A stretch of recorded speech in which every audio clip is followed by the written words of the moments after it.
Hi guys, today I'm going to be talking to you about Benedicta's book, Biking Through Africa and Beyond. I hope you can see it, a young woman's journey from dusty roads to global stages. Now, why do I think this book is very, very important? Because it's very relatable. You know, the author shared from her heart. She shared a story of how she, gave back to society, doing social impact work from Delta State in Nigeria, Delta State University, started from the university, and how she moved on to global stages.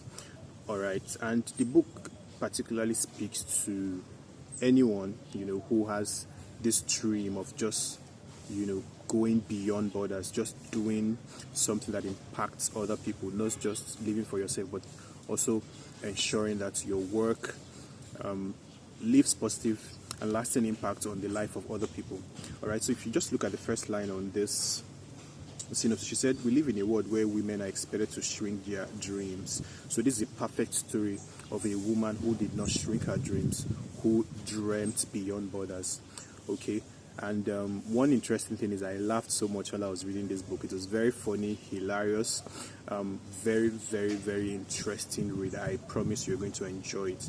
All right, so she did two things. She got married along the journey, and then she dared to dream beyond borders. So this book is going to share how she achieved those things with grace, with curiosity, with audacity, meeting the right people, volunteering, serving, collaborating, taking some decisions to ensure that she was able to achieve her dream. One of the things I learned from this book is that traveling is not just about movement, it's not just about moving from one place to the other.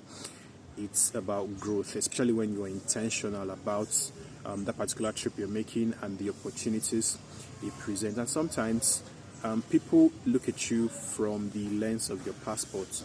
All right, so that's why we need to keep changing the narrative and sharing good about our country, about our continent, about our people, about what we do and what we represent. And before now, I used to think about global opportunities, such that if it's not fully funded, I'm not looking at it. But this book taught me to also look at partially funded and self-funded opportunities as well, because that could be your leverage to other global opportunities. There's so much more I could share in this book, right? There's so much more. Whether you're a young leader, a dreamer stuck at crossroad, or simply someone who needs to believe in something again, this book will make you laugh. I already said that. Reflect and maybe even get on your own metaphorical bike. Okay, so try to get a copy and you would be glad you did.